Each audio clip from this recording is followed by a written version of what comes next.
नमस्कार, बहुत स्वागत व्यूअर्स आप सभी का। आप देख रहे हैं आपका प्रोग्राम कहानी कुर्सी की। मैं हूं सौरभ शर्मा आपके साथ। दो मेहमान मेरे साथ आ चुके हैं, हर्षवर्धन त्रिपाठी जी, समीर जगौंकर साहब। बहुत स्वागत आप दोनों का। आज देखिए खबरों की भरमार है देश भर में। बहुत सारी जगहों पर ऐसी खबरें हैं जिनके पीछे की कहानी आपको जाननी चाहिए। जैसे दिल्ली के अंदर जो हमने आपको बताया था, सदर बाजार में एक शाही ईदगाह है और ईदगाह के सामने पार्क है। पार्क में लगनी है रानी लक्ष्मीबाई की मूर्ति। विवाद इतना लंबा खिंच जाएगा हमको भी नहीं लगा था।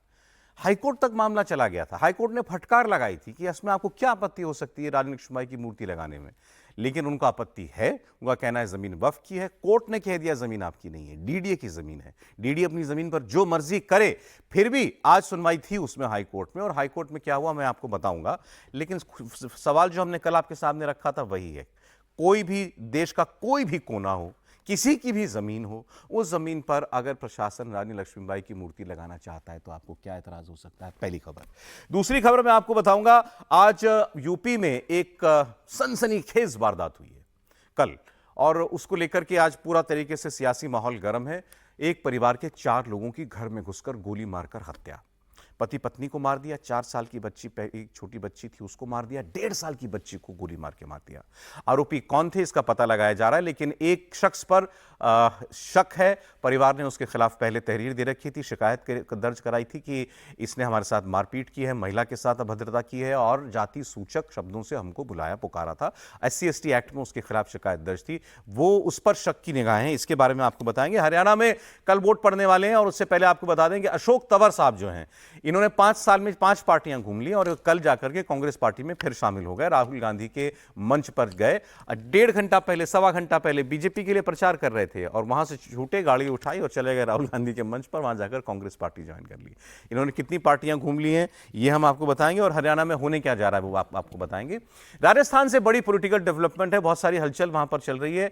मुख्यमंत्री भजनलाल शर्मा दिल्ली आए थे, बीजेपी के अध्यक्ष JP नड्डा से उनकी मुलाकात भी हुई थी। चर्चाएं हैं कि वहां पर मंत्रिमंडल में फेरबदल हो सकता है। वहां के उप मुख्यमंत्री को लेकर के बड़ी सुगबुगाहट चल रही है, और एक केंद्रीय मंत्री हैं, उन्होंने पहले कहा मैं इस्तीफा दे रहा हूं, इस्तीफा नहीं दिया, लेकिन वो अपनी ही सरकार के खिलाफ बोल रहे हैं भर्ती के मामले में। उसके बारे में आपको बताएंगे, लेकिन आइए शुरुआत कर लेते हैं दिल्ली ईदगाह की खबर से। खबर बहुत गर्म है ये, जैसा मैंने आपको बताया था। लंबे विवाद के बाद दिल्ली के शाही ईदगाह में जो बाहर पार्क है, वहां वीरांगना लक्ष्मीबाई जी की प्रतिमा स्थापित कर दी गई है।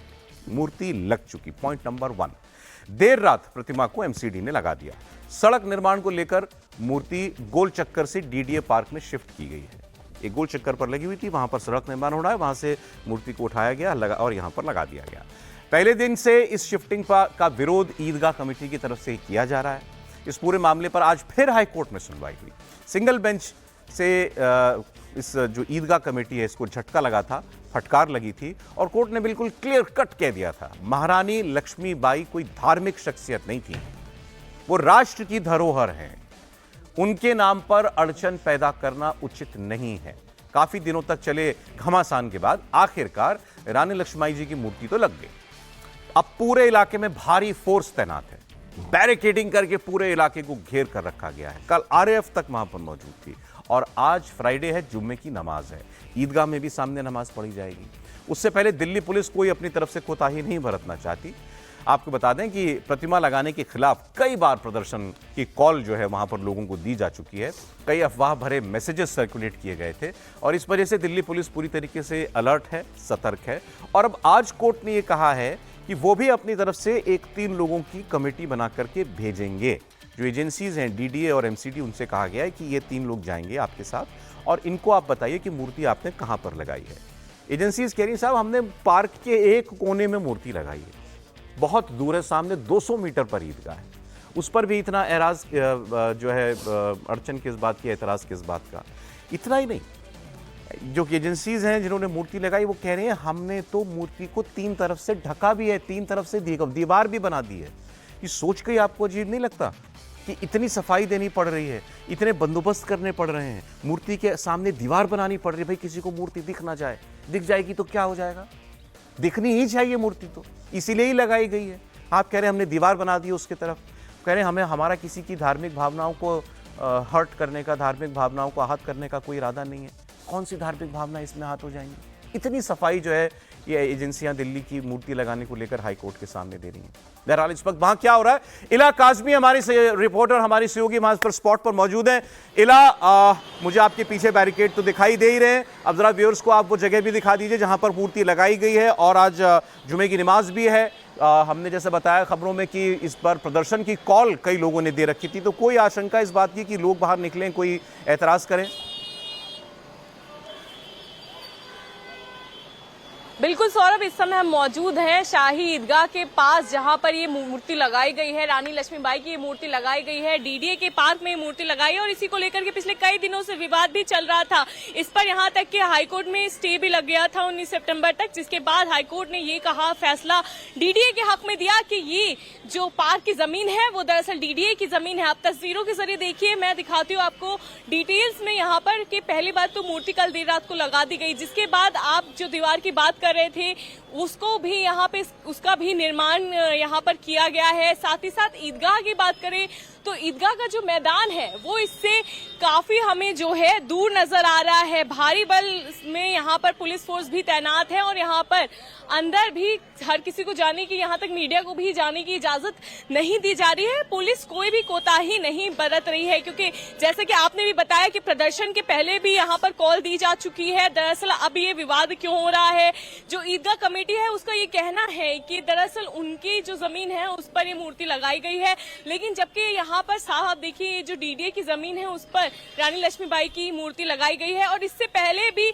हाईकोर्ट ने ये कहा था कि रानी लक्ष्मीबाई एक स्वतंत्रता सेनानी है और ना पूरे देश की एक हीरो है, तो ऐसे में किसी की भी जो धार्मिक भावनाएं हैं वो आहत नहीं होनी चाहिए।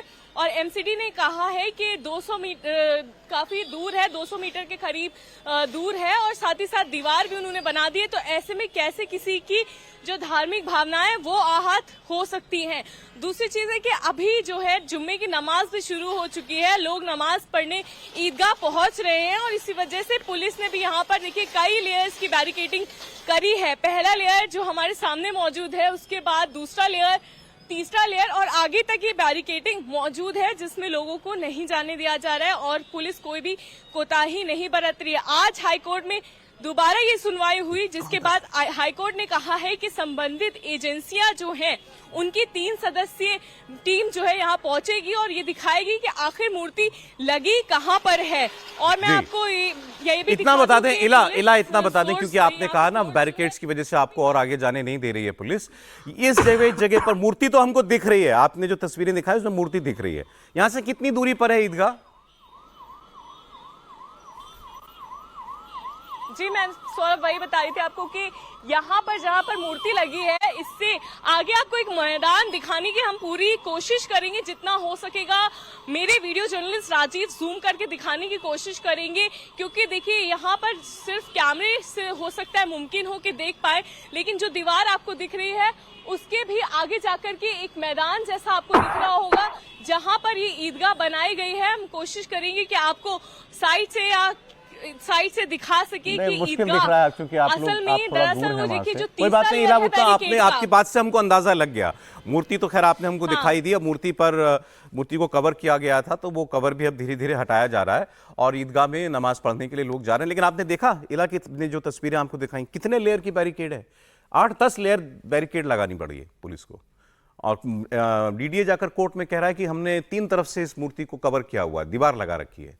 कह रहा है कि हमारा कोई धार्मिक भावनाएं भड़काने का कोई हमारा मामला नहीं है। विजय त्रिवेदी जी भी आ गए, सर स्वागत आपका। अवधेश कुमार जी भी आ गए। मैं आपको जरा जो छोटा सा हाईकोर्ट में जो आज हुआ है वो मैं आपको बता देता हूं। ईदगाह मैनेजमेंट कमेटी के वकील ने कहा कि पार्क में तो मूर्ति लग गई, हर्षवर्धन जी, और फिर आगे उन्होंने कहा कि माइनॉरिटी कमीशन ने एक रेजोल्यूशन दिया था। दरअसल कोर्ट में जाने से पहले यह मामला दिल्ली के माइनॉरिटी कमीशन में पहुंचा था, वहां भी झगड़ा हुआ था। तो माइनॉरिटी कमीशन ने कहा था कि भाई हम आपको 2 स्पॉट दे देते हैं, यहां पर आप जाकर मूर्ति लगा लीजिए। तो वकील ने यही कहा। एक बड़ी खबर इस बीच आ रही है, देखें महाराष्ट्र से एक बहुत बड़ी खबर है। डेप्यूटी स्पीकर जो विधानसभा के हैं वो मंत्रालय की बिल्डिंग से कूदे हैं, मंत्रालय की 3री मंजिल से कूदे। नरहरि झिरवल धनगर समाज को एससी कोटे से आरक्षण देने का विरोध कर रहे हैं, जाल लगा हुआ है और ये कूद गए मंत्रालय की बिल्डिंग से। अब वो वहां जाल लगा हुआ हमको दिखाई दे रहा है। पूरा मामला अभी हम आपको बताएंगे। लेकिन ये विरोध कर रहे हैं धनगर समाज को आरक्षण दिए जाने का। ये आपको बिल्डिंग दिखाई दे रही है और ये मंत्रालय की बिल्डिंग है, विधानसभा है, माफ कीजिएगा, सेक्रेटेरिएट है महाराष्ट्र का। यहां चीफ मिनिस्टर बैठते हैं, मंत्री लोग बैठते हैं। उसकी तीसरी मंजिल से कूदे हैं नरहरि झिरगर, धनगर समाज को एसटी कोटे से आरक्षण देने को लेकर के। महाराष्ट्र में आरक्षण को लेकर के इस वक्त बड़ा हंगामा विवाद चल रहा है। मराठा लोग जो हैं वो आंदोलन कर रहे हैं कि हमको ओबीसी कोटे में आरक्षण दिया जाए। अब ये धनगर समाज को एसटी कोटे से, शेड्यूल्ड ट्राइब के कोटे से आरक्षण देने का मामला है। और ये जो आपने, जैसे हमने आपको बताया, उपसभापति हैं, डेप्यूटी स्पीकर हैं, मंत्रालय की बिल्डिंग से कूद गए। जाल लगा था इसीलिए कूद गए। जो भी हो सर, तीसरी मंजिल से कूदना लग रहा है। राष्ट्रवादी कांग्रेस पार्टी के हैं ये एनसीपी के हैं। कौन सी एनसीपी? एक्चुअली क्या हो रहा था, अजीत पवार वाली, अजीत पवार के साथ चले गए हैं। और एक्चुअली आज वहां पर जो विधायक है, आदिवासी समुदाय के जो विधायक है, वो आज वहाँ मंत्रालय में प्रदर्शन कर रहे हैं रिजर्वेशन को लेके, और ये कह रहे हैं कि धनगर समाज को आदिवासियों में से काटकर रिजर्वेशन न दिया जाए। ये इस बात की चर्चा चल रही थी कि धनगर समाज बहुत लंबे समय, धनगर मतलब चरवाहा समाज जिसे कहा जाता है, धनगर समाज लंबे समय से महाराष्ट्र के अंदर एक रिजर्वेशन की बात कर रहा था। और दोनों सरकारें, देवेंद्र फडणवीस जब सरकार रही थी तब भी उन्होंने वादा किया था, अजित पवार ने भी किया और उद्धव ठाकरे ने भी वादा किया था कि आपको हम आरक्षण देंगे। तो अब यह कहा जा रहा था कि आदिवासियों को आरक्षण काटकर उनको दिया जाएगा। तो उसके विरोध में वहां पर आज सब आदिवासी के विधायक इकट्ठे हुए थे, तो उसी में से कूद गए डिप्टी स्पीकर भाई तीसरी मंजिल से। दिनेश मौर्य सीधे वहीं से जुड़ रहे हैं स्पॉट से हमारे साथ। दिनेश, बड़ा सनसनीखेज मामला है, जरा डिटेल में बताइए। तस्वीरों में तो हमें केवल एक जाल दिखाई दे रहा है, जाल के ऊपर बहुत सारे लोग चढ़े हुए हैं। क्या हुआ वहां पे? देखिए, महाराष्ट्र के जो सभी पार्टियों के आदिवासी विधायक हैं, तो कुल 5 विधायक है अलग अलग दलों के, और एक आदिवासी बीजेपी के सांसद है हेमंत सावरा। ये सभी आज मंत्रालय में 6 मंजिला इमारत है, इसकी दूसरी मंजिल पर सुरक्षा नेट लगी हुई है ताकि कोई आत्महत्या की कोशिश न कर सके। ऊपर से उड़ी मार के पहले भी कई घटनाएं यहाँ पर हो चुकी है। आज अपनी मांगों को लेकर ये तमाम आदिवासी समाज के विधायक मंत्रालय पहुंचे, और जब कैबिनेट की बैठक मंत्रालय की 6वीं मंजिल पर चल रही थी, उसी दौरान ये सुरक्षा नेट पर कूद गए और सरकार के खिलाफ नारेबाजी करने लगे। इनकी 2 प्रमुख मांगे हैं। एक तो आदिवासी समाज के विकास के लिए पेशा कानून के तहत नौकरी भर्ती की प्रक्रिया जो काफी समय से रुकी हुई है, आदिवासी समाज के छात्राओं को जल्द से जल्द नौकरी मिले, ये एक इनकी प्रमुख मांग है। इसके साथ ही में धनगर समाज आरक्षण की मांग कर रहा है। इन्हें लग रहा है कि इनके कोटे से आरक्षण उन्हें दिया जा सकता है, तो ये आशंका उनको है। तो ये 2 प्रमुख मांगों को लेकर ये नेट पर कूद गए, काफी समय तक हंगामा किया। अनुसूचित जनजाति समाज को नौकरी मिले और उनके आरक्षण में से किसी को, कोटे में से किसी को आरक्षण ना दिया जाए, इसको लेकर के। नहीं, ठीक है ये लोग, किसी को चोट वोट तो नहीं लगी? जी देखिए, अभी फिलहाल सभी ठीक है। डॉक्टर्स की टीम आई है, अभी भी ये दूसरी मंजिल पर ही है और यहाँ पर आंदोलन कर रहे हैं। डॉक्टर्स की टीम लगातार रखे। खास तौर पे महाराष्ट्र विधानसभा के जो डेप्यूटी स्पीकर है नरहरि झिरवर, वो खुद इस पूरे आंदोलन को लीड कर रहे थे। उनकी कुछ समय के लिए थोड़ा सा तबीयत नासाज हुई थी, लेकिन डॉक्टर्स की टीम आई, चेक किए, अभी भी ये दूसरी मंजिल पर बैठकर नारेबाजी कर रहे हैं। इंतजार कर रहे हैं कि मुख्यमंत्री या फिर कोई और सरकार का कूदे कितने लोग? ये डिप्टी स्पीकर साहब खुद ही कूद गए, और भी कोई था इनके साथ? डेप्यूटी स्पीकर कूदे, इसके अलावा 4 और विधायक थे, वो कूद गए। इसके अलावा एक सांसद थे, वो भी नेट पर उतर गए। तो सभी नेट पर उतर गए। उन्हें पता था कि एकलौता ये तरीका होता है महाराष्ट्र विधानसभा के बाद लगकर मंत्रालय, और इस मंत्रालय में जब भी किसी को प्रोटेस्ट करना होता है तो, और ध्यान आकर्षित करना होता है। इसके पहले भी कई ऐसे आंदोलन हो चुके हैं जब आम लोग जो है वो इस तरह से नेट पर कूदे थे, लेकिन पहली बार है महाराष्ट्र के इतिहास में जब कोई विधायक है वो इस तरह से सुरक्षा नेट पर कूदकर आंदोलन करता है। एक गलत तरह का चलन भी सेट करेगा, क्योंकि इसके पहले भी इसी तरह से मंत्रालय के अलग अलग मंजिलों से कूदकर लोगों ने जान दी थी, जिसके बाद इस सुरक्षा को लगाया गया। ये नेट कौन सी मंजिल पर है और ये लोग कूदे कहां से, कौन सी मंजिल से? देखिए, 7 मंजिला इमारत है मंत्रालय की, दूसरी मंजिल पर इस नेट को लगाया गया है। और चूंकि इसके पहले कई घटनाएं हो चुकी थी, इसलिए सभी मंजिलों को नेट से कवर कर दिया गया, लोहे की जालियों से, तो कोई डायरेक्ट कूद नहीं सकता। लेकिन एक ऐसा दूसरी मंजिल पर हिस्सा है जहां पर एस्केलेटर लगा हुआ था, एक छोटा सा पैच ओपन रह जाता है जहां से कोई भी आसानी से इस नेट पर जा सकता है। और इसी दूसरी मंजिल पर एस्केलेटर के पास एक छोटी सी जगह थी जिस जगह से तमाम विधायक जो है वो नेट पर पहुंच गए। तो तस्वीरों में भी आप देख सकते हैं किस तरह से वो एक हिस्से से बाहर निकलने का प्रयास कर रहे हैं। वही वो पैच है जहां से सभी विधायक अच्छा, हाँ दिख रहा है। वो आपने जो एस्केलेटर बताया वो भी साइड में दिख रहा है, उसी के बगल में नेट है। तो कूदे नहीं है, बल्कि ये मतलब ये फांद करके दीवार या कह लीजिए एस्केलेटर को इस तरफ आ गए।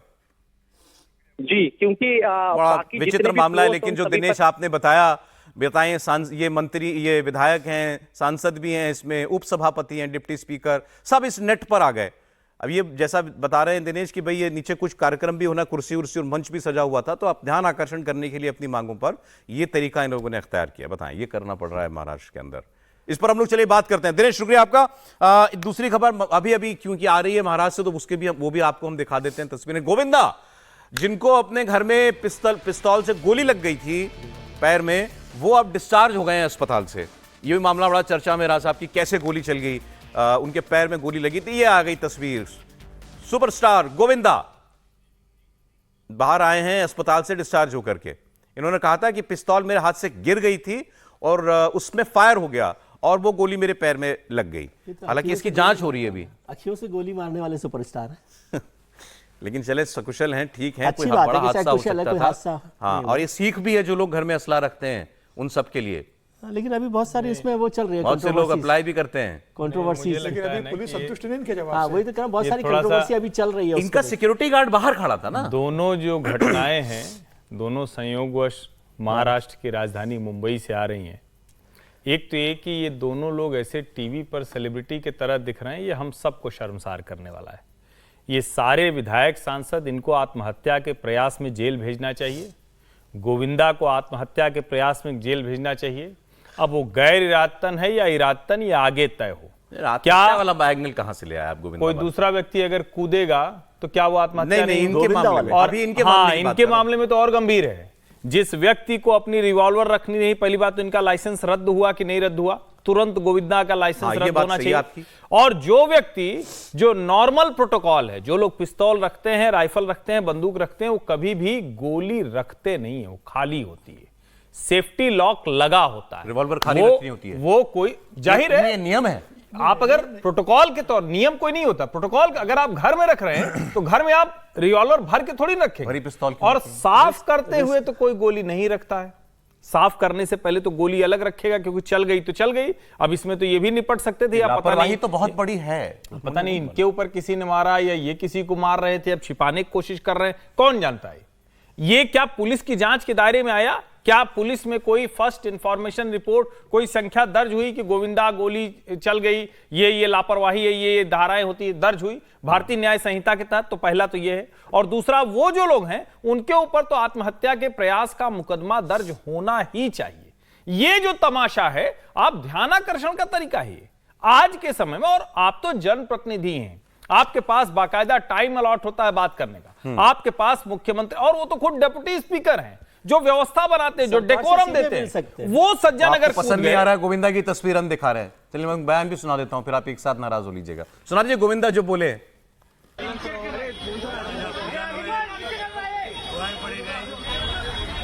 जहाँ जहाँ अरदास की गई, प्रेयर्स हुए, मैं सब लोगों का धन्यवाद देता हूँ, प्रेस का धन्यवाद देता हूँ और प्रशासन से जुड़े हुए पुलिस वर्ग का धन्यवाद देता हूँ।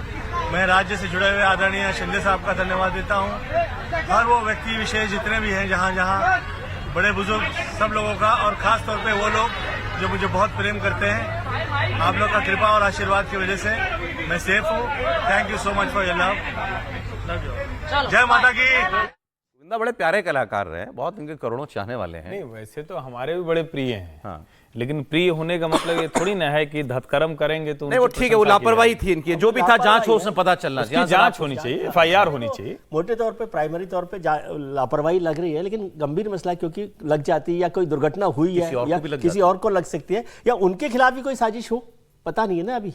अभी तो जो वक्तव्य आया है, बयान जो आया उनका, उससे ये पता लग रहा है। पत्रकार और लोग हम साजिश मानेंगे का कि- भी कोर्स होता है क्या सर कोई? लापरवाही को कहीं तो आपको देखना पड़ेगा ना। लापरवाही तो एक बड़ी बड़े लापरवाही सुपरस्टार के देखिए। साथ नहीं, ये कोई भी तो चीज सामान्य नहीं होती ना। हर विषय को संदेह की दृष्टि से देखो। यह पुलिस करती है। नहीं, हमारा पहला क्लास है कि कोई कह रहा है उसको उसी रूप में नहीं लो, एक उस पर बड़े पहले सुपरस्टार संदेह के की जितनी पैर गोली गुंजाइश लग है जाती उसको है तो ढूंढो। वो आपके जो नेता लोग कूदे उनका भी कुछ चिंता कर देखिए, ऐसा है, धनगर समुदाय के आरक्षण का आंदोलन जो है लंबे समय से चल रहा है, और जब कांग्रेस और एनसीपी और बाकी सरकार थी, आज संजोग से ये आंदोलन बारामती से ही शुरू हुआ था, जहां तक हमको याद आ रहा है। तस्वीरें नेट वाली दिखा और वो 10 वर्ष पहले आरक्षण शुरू हुआ था। धनगर समुदाय का कहना है कि हम तो शेड्यूल ट्राइब्स रहे हैं, अंग्रेजों के समय भी हम शेड्यूल ट्राइब्स रहे हैं, हमको बाहर किया गया है।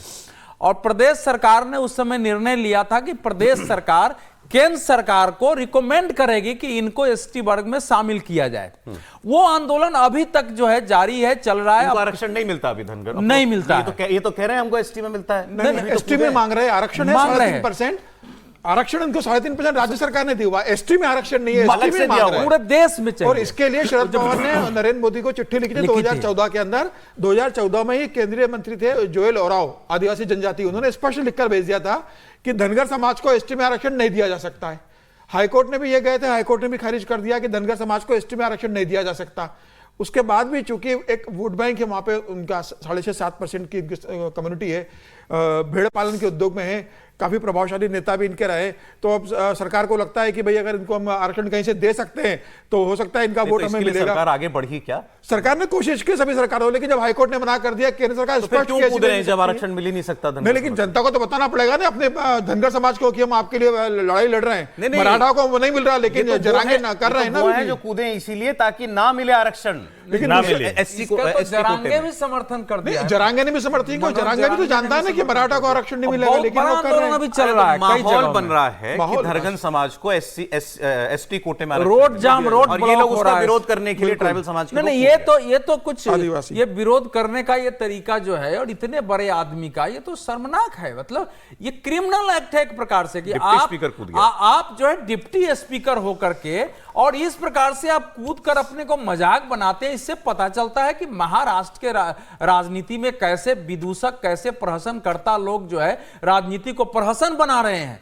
आरक्षण का अपना मसला है, वो चलता रहेगा, लेकिन उसको न मिले इसका विरोध जताने के लिए असल में वो अभी सड़कों पर है, जगह जगह, कोला में, पंढरपुर में, बारामती में, कहां कहां रोड जाम हो रहा है। वहां वो रोज वहां के लोकल खबर देखेंगे, लोकमत समाचार मेरे पास रहता है तो मैं निकाल के देखा हूं, कई जगह वो चलता रहता है। तो उसमें अब ये इशू बना है। मनोज जरंगा ने कह दिया कि हम तो इनका समर्थन करेंगे, लेकिन हमको टाइम दो जरा समझ के, फिर अब इसके लिए आंदोलन शुरू करेंगे। आरक्षण गंभीर मुद्दा है और उस पर मांग रखने में कोई बात नहीं है, लेकिन जिस तरह का प्रदर्शन आप कर रहे हैं वो एक बल्कि इससे क्या होता है कि तो विरोध में ना कि इनको न दिया जाए। हाँ ठीक है, लेकिन जो गंभीर मुद्दा उसको भी आप एक उस पर बना रहे हैं, प्रहसन बना दे रहे हैं, प्रहसन बना के अपनी ही सरकार पर और दबाव अपनी सरकार सब दबाव भी बनाए तो आप भी उतरो ना, सभा तो ये करो। काम ही से करते। नरेंद्र ने एक समय, ये जो अभी राष्ट्रवादी कांग्रेस पार्टी में आ गए, पहले शरद पवार के बड़े करीबी रहे, अपने क्षेत्र के ऊपर निकले तो गधे पे बैठ के निकले।